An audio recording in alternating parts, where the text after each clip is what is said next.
Dear Max, I understand the dilemma you're facing with your old car.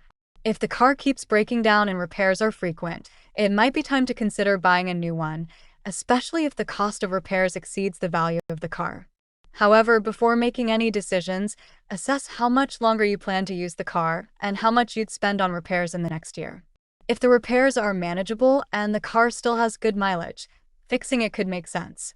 But if you're spending a lot on repairs and the car's reliability is questionable, investing in a new vehicle could save you money and stress in the long run.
I remember having to deliver difficult news to a close friend when their long-term relationship ended unexpectedly. I knew this news would be hard to process, so I approached the conversation with sensitivity and care. I chose a quiet, private setting and started by acknowledging how challenging the situation was for both of us. I spoke honestly but gently, being mindful of their emotions, and gave them space to absorb the information at their own pace. Their initial reaction was a mix of shock and sadness, but they appreciated my honesty and the way I approached the conversation. Over time, they expressed gratitude for the support I offered and for allowing them to process their feelings without feeling rushed or judged.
In the gym, various activities are taking place simultaneously, creating a lively and energetic scene. Several people are lifting weights, with some performing squats using barbells while others use dumbbells. A few individuals are doing bench presses, and others are engaged in cardio exercises like running on treadmills or cycling on stationary bikes. One group is dedicated to stretching exercises. In the center, two persons appear to be encouraging each other during a workout, while a trainer is assisting someone with proper form. The room is well lit with large windows, and the equipment is neatly arranged, emphasizing the gym's organized and dynamic environment.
In this picture, the lively gym atmosphere suggests several possibilities for what might happen next.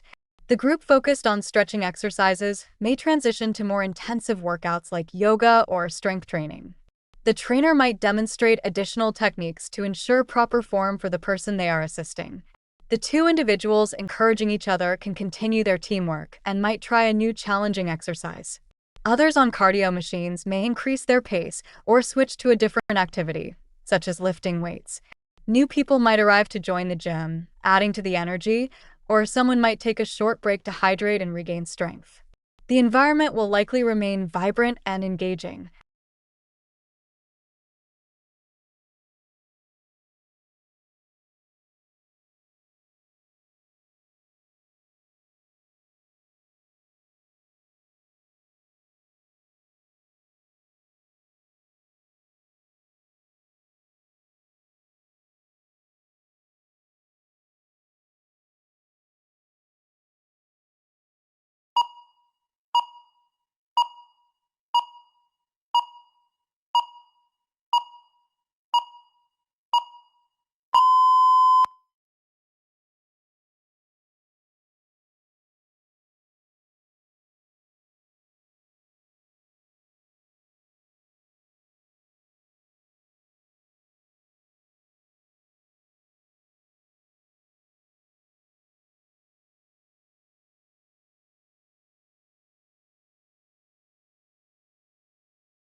Dear John, after considering both options, I believe cable internet is the better choice for my needs. While 5G home internet offers fast speeds and portability, it has limited coverage depending on location, which could cause problems if I ever move. On the other hand, cable internet is widely available, offering stable speeds, even though it may slow down during peak hours. It's also more affordable and provides a good balance between speed and cost, making it ideal for moderate users like me. I think it's the more reliable and practical option for my home office setup.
Dear Emily, I've been thinking a lot about you lately, and I want to share something that's been on my mind.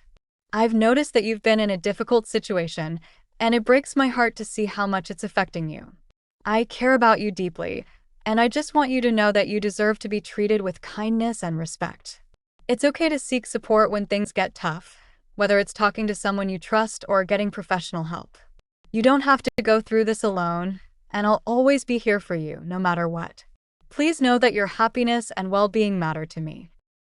Dear Counselor Thompson, I am deeply concerned about my close friend, who is in a toxic relationship but refuses to seek help. Despite seeing the negative impact on their well-being, they are resistant to change and often dismiss any advice. I am unsure how to approach the situation without pushing them away. I want to support my friend, but I fear that my attempts may come across as judgmental or forceful. How can I guide them in a way that feels supportive, while respecting their autonomy and not causing alienation? I would greatly appreciate any advice or strategies to handle this delicate situation and offer my friend the help they truly need.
Fashion companies should be required to disclose the environmental and labor practices behind their products to promote transparency and accountability. Consumers have a right to know how their purchases impact both the planet and the workers involved in production. By disclosing such practices, companies can foster trust and encourage ethical purchasing decisions. It also pressures businesses to adopt more sustainable and humane practices, as they are held accountable for their actions. Transparency would also drive the fashion industry toward more responsible practices, reducing environmental harm and improving labor conditions. Ultimately, it empowers consumers to make informed choices, supporting companies that prioritize both people and the environment.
Hi, Michael. I need your help. I've somehow gotten lost in an isolated area, and everything looks unfamiliar. There's a narrow, paved road stretching ahead with no signs or streetlights, surrounded by open fields and farmland. To my left, there's a rusty barn with cows grazing nearby, and on my right, I see a few small, old houses with wooden fences. The area is quiet, and there are dense woods in the distance. There are no visible landmarks or people around to ask for directions. The weather is cloudy, and it feels like I've walked far off course. Could you guide me back? Maybe use GPS tracking or suggest which way to head from here.